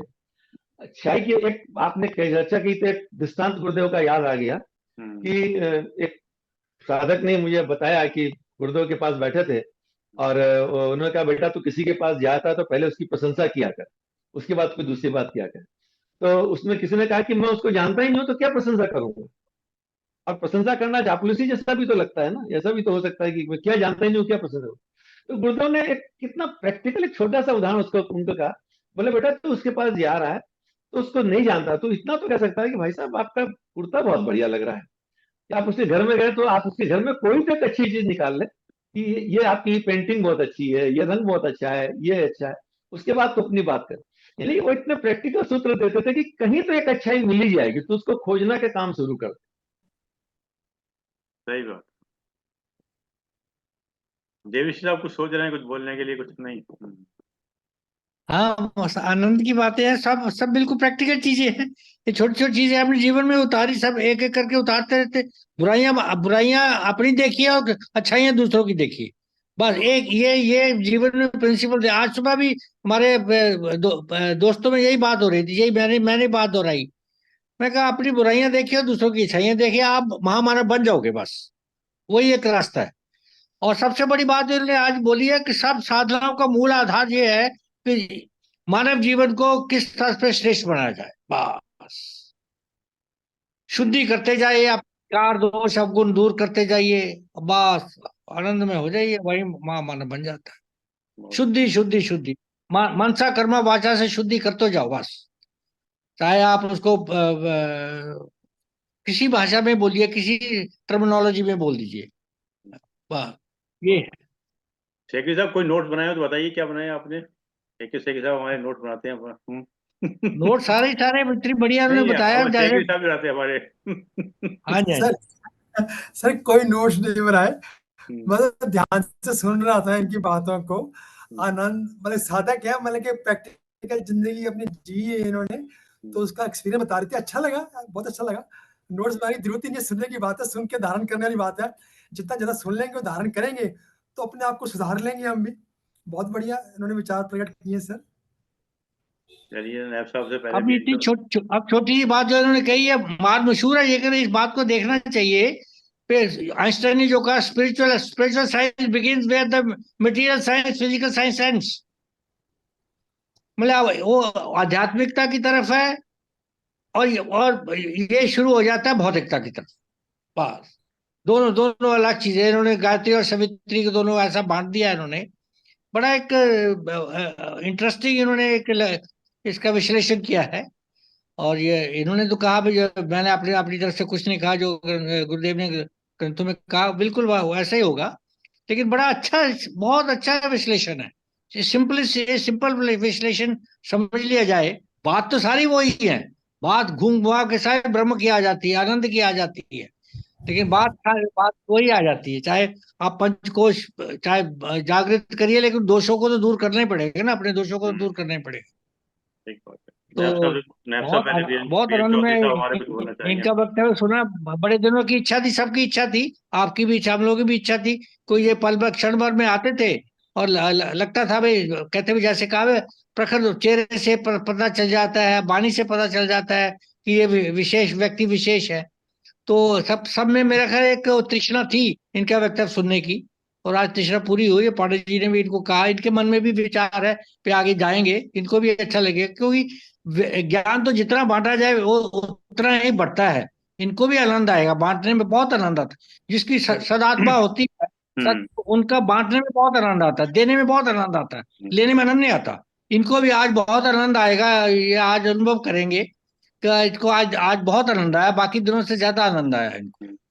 आदरणीय गोकुल मित्र साहब, हम लोगों का इतना सौभाग्य प्राप्त नहीं हुआ कि हमने गुरुदेव को कभी देखा हो, पर वैसे महसूस तो हम करते हैं हमारे साथ में है। कोई कोई ऐसा प्रसंग बताइए, क्योंकि आप तो काफी, जब बता रहे 8 साल के थे जब गुरुदेव की विदाई हुई थी मथुरा में, तो आपने मतलब गुरुदेव को जब देखा था तो आपको लगता था कि इस प्रकार से जो आज हम लोग देख रहे हैं, क्योंकि गुरुदेव की सारी कही बातें आज बिल्कुल 100% वैसे ही हो रही हैं जैसे उन्होंने कहा था, मतलब। तो आपको क्या लगता है फर्स्ट टाइम? देखिए, मैंने कहा कि उस समय मैं बहुत अबोध बालक था। अबोध बालक को क्या पता, मान लीजिए कि आज कोई एक साइंटिस्ट है, उसने बहुत बड़ा काम किया, उसका बच्चा है, उसको तो पिता पिता है, उसके साथ खेल रहा कूद रहा, उनके साथ खेलते खेलते ऊपर चले गए, जब मर्जी वहां बैठे चले आए। तो मैंने ये देखा, मैंने अब जो महसूस करता हूँ वो, जैसे कहते हैं ना, गाय खाने के बाद जुगाली करती है। तो जब गुरुदेव प्रवचन करते थे, तो उस समय जो फर्स्ट लाइन में वो बैठते थे जो रिकॉर्ड करते, उसमें रिकॉर्डिंग सबको इंडिविजुअल अपनी अपनी रिकॉर्डिंग करनी पड़ती थी, ऐसी रिकॉर्डिंग नहीं थी। स्कूल वाले या टेप रिकॉर्डर वाले वैसे थे, तो अपने अपने लेके बैठ जाते। तो बच्चा था, टेप रिकॉर्डर का शौक था, तो सामने बैठ के और डिसिप्लिन इतना होता था कि कोई हिल नहीं सकता था, तो मैं हिल नहीं सकता था। तो अब मैं कहता हूँ कि उस समय सुने हुए रिकॉर्ड अब काम आते चले जाते हैं किसी किसी जगहों पर। तो उस समय तो मैं बहुत बालक थे, लेकिन पिताजी का समर्पण देखा तो वो अब याद आता है, वो प्रेरणा देता है उसे। अब फिर अब गुरुदेव ने स्पष्ट कहा है कि मैं व्यक्ति नहीं विचार हूँ, तो उसको व्यक्ति के रूप में जानने की हमें जरूरत भी क्या है। उसने खुद कहा है कि मैं व्यक्ति नहीं विचार हूँ, तो विचार के रूप में आज भी है हमारे पास, साहित्य के रूप में। काफी लोग जो जुड़े हैं वो विचार के माध्यम से जुड़े हैं गुरुदेव के, और आज भी मतलब उस हिसाब से मतलब है, मतलब क्योंकि उनके एक एक विचार, मतलब हमारे नैब साहब को एक विचार इतना पसंद था कि अपने ऑफिस में वही लगा देते कि कुकर में से बढ़कर अब भगा कोई नहीं, क्योंकि बत्ती में कुछ साथी नहीं होता। हमेशा उनका एक ही लगा रहता था, मैं चेंज भी करता था, बोले नहीं नहीं वो लगा रहता अपना, ठीक है। तो ये विचार ही थे, मतलब। अच्छा, एक एक विचार इतने पावरफुल, आय से अधिक खर्च करने वाले दस का सकते हैं, कष्ट भोगते हैं, करके देख लो आदमी क्यों। तो चलिए आदरणीय नैब साहब। बहुत बहुत धन्यवाद आदरणीय अरविंद शर्मा जी, जो आज आपने मुंद्रा साहब को हम लोग के बीच में लेके आए इस प्लेटफॉर्म पे। सही बात है, जब कोई साधक अपनी बात को कहता है ना, तो उसने जिया होता है, क्षणों को जिया होता है, जिन पलों को जिया होता है, उनकी विवेचना करता है और उनको सबके साथ बांटता है। आज वही देखने को मिल रहा था। पांडे जी ने बहुत सुंदर शब्दों में कहा इस बात को। और वो बचपन से उस माहौल में रहे हैं, उस वातावरण में रहे, गुरुदेव की वाणी के वातावरण में रहे। गाली तो अब हो रही है, लेकिन दिमाग में तो बचपन से रहा, तो कहीं ना कहीं तो उसके, जैसे उन्होंने खुद ही उदाहरण दिया कि गुलाबों ने कांटे छोड़ दिए या कैक्टस से कांटे छोड़ दिए, इनके तो कांटे निकलने नहीं पाए। उनको कांटों को मौका नहीं लगा कि इनके कांटे जीवन में निकले या ये किसी तरह की वो चीज करें, जहर फैलाएं, जो उन्होंने शिव जी का बड़ा अच्छा उदाहरण दिया। मैं अचानक सोचने लगा, जब ये शिव जी की बात कर रहे थे, शंकर भगवान की, कि वो कंठ में धारण किया उन्होंने, अगर वो ले लेते तो आत्महत्या हो जाती और छोड़ देते तो संसार नष्ट हो जाता। और उसको गरल को गले में कंठ में धारण करना, और उसके बाद फिर ना, जाओ तुम लोग खुश रहो, मैं सारा कष्ट तुम लोग का ले रहा हूँ, सारे कांटे मैंने लगा दिए। क्या ईश्वर किस लेवल तक सबके भले के लिए सोचता है। तो उन्हीं वातावरण में, उन्हीं शब्दों में, उन्हीं मंत्रों के उच्चारण में, उन्हीं भावनाओं में साधना की हुई है मुंडर साहब ने। तो आज जो बोले हैं, ये उनका जो लहजा जो था, उनकी सहजता बात करने की, इतना स्पष्ट, तो एक एक शब्द स्पष्ट था। और पांडे जी की बात से मतलब हम 100% एग्री कर रहे हैं कि बहुत सुंदर तरीके से बात को अपनी कह रहे थे। जैसे बात बताते चले जा रहे हैं, कोई आराम से चल रही है, धीरे धीरे धीरे धीरे, कहीं कोई एक्साइटमेंट नहीं था। आप कभी उनकी वेव लेंथ अगर चेक करें आज के बोलने की, तो कहीं कोई बहुत हाई या बहुत लो नहीं, एक वेव लेंथ पे सीधे सीधे बात को बताते चले जाते, को ऐसा होता है, ऐसा होता है, ऐसा होता है, ऐसा होता है, ऐसा होता है। इट वाज सो मेस्मराइजिंग, और बहुत अच्छा लगा सर। और आपने जो प्रारंभ किया कि सृष्टि का प्रारंभ भी माँ गायत्री का, मतलब उसमें जो, और जब आपने वो बात की कि जो पुराने लोग गए हो, तो मुझे याद है मैं 94 95 में गया था, तब वो माँ गायत्री का चित्र लगा था, उसमें बल्ब लगा के वो वहां के साधक जो थे वो समझाते थे। तो हम लोग 2-3 लोग गए थे जो पहले से शांति में जाते रहे, तो उन्होंने एक एक चीज को समझाया, कैसे मंत्र की विवेचना, सामने लगा हुआ था, हॉल में लगी थी फोटो। तो मैं एकदम वहां पहुंच गया। तो उस बात पे कि जो पहले गए हो, तो पुराने, हमारे भी जाना हुआ सर। तो ये साकार की बात आपने बड़ी सुंदर बात कही कि वाकई में जब बच्चों को दिखाना होता है कि एप्पल का उनके दिमाग में एक चित्र आए जिससे उनके एकाग्रचित हो, हम लोग को भी ईश्वर की जो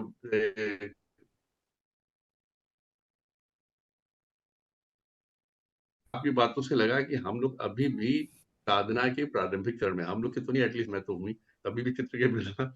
और जो हम आगे बढ़ते जाएंगे तब हम सिर्फ कल्पना मात्र से ही वो चित्र आ जाएगा, कल्पना मात्र से ही। वो कोई चित्र बिछाने की जरूरत नहीं, दिखाने की जरूरत नहीं है। हम लोग को साधना करनी चाहिए, बहुत आगे बढ़ना चाहिए। हम लोग कहीं वहीं अटके पड़े हैं, प्रथम सोपान पे या प्रथम चरण पे अटके पड़े हैं। ये एक तरह के विचारणी विषय आज आपने हम लोग के बीच छोड़ दिया है, एक बीच में एक विचारणी विषय दिया है कि हम लोग किस चरण में हैं, किस चरण पे हम लोग कर रहे हैं साधना। अभी भी प्राइमरी स्कूल में ही है कि प्राइमरी से निकलने की इच्छा नहीं हो रही, हम लोग प्राइमरी में ही आनंद आ रहा है। ये आपने जो बात भी कही, उसके बाद से मैं आगे बढ़ ही नहीं पाया आपकी बात। मुझे लगा कि हम लोग कहाँ अटके पड़े, और आज आपने लास्ट में कहा कि ये भी मेरी शुरुआत है, अभी इसी विषय को आगे हम कंटिन्यू करेंगे। हमें आपके आगे के उद्बोधन का सर इंतजार रहेगा, इसी सहजता के साथ, इसी सरलता के साथ, इसी सुगमता के साथ आप हम लोग को लाभान्वित करेंगे। और प्राइमरी से आगे कैसे बढ़े इसके बारे में भी सर आप बताएंगे। आपके आज के उद्बोधन के लिए आपका बहुत बहुत धन्यवाद। आपको इस प्लेटफॉर्म पे लाने के लिए रणवीर शर्मा जी का भी बहुत धन्यवाद, और हमारे पांडे जी का बहुत बहुत धन्यवाद, जिनकी सौंदर्य लहरी की चीज को देख के आप आकर्षित हुए और आपने कहा, इंक्वायरीज किया और इस तरफ आए। धन्यवाद, बहुत बहुत धन्यवाद आदरणीय अनिकेत साहब। बिल्कुल यहाँ स्पष्ट कर दूं, इसमें कहीं पर भी मेरा कहीं कोई योगदान नहीं है।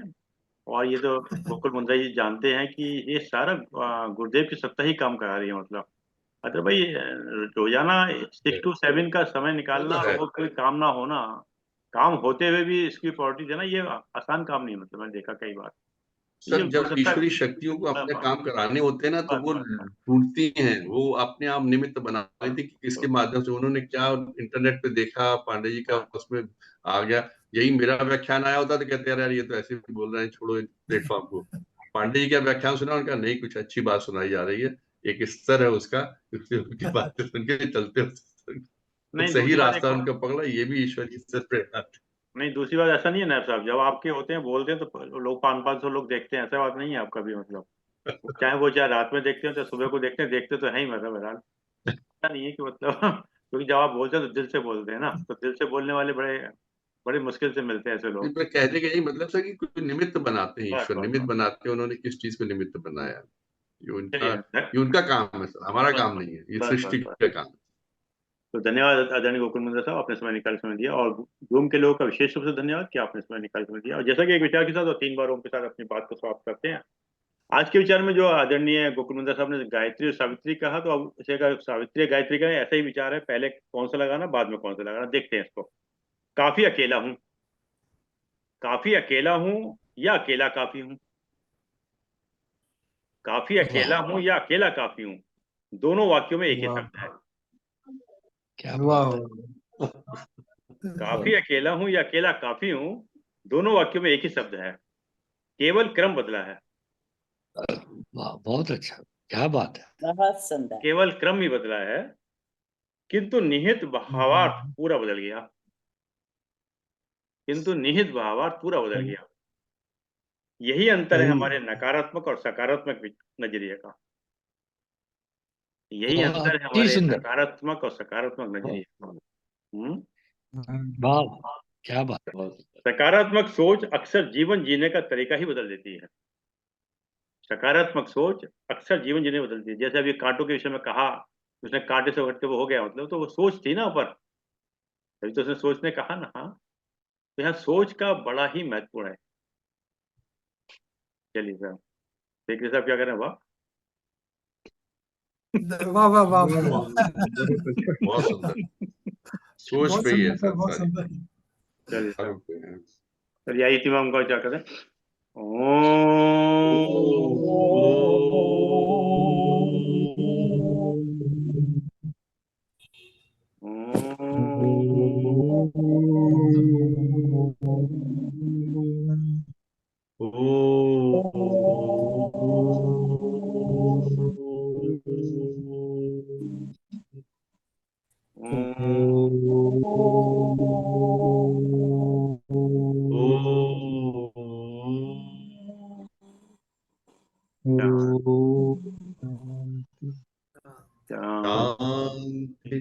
शांति शांति शांति। सबको प्रणाम, सबका बहुत बहुत धन्यवाद। सभी को प्रणाम। बहुत बहुत धन्यवाद।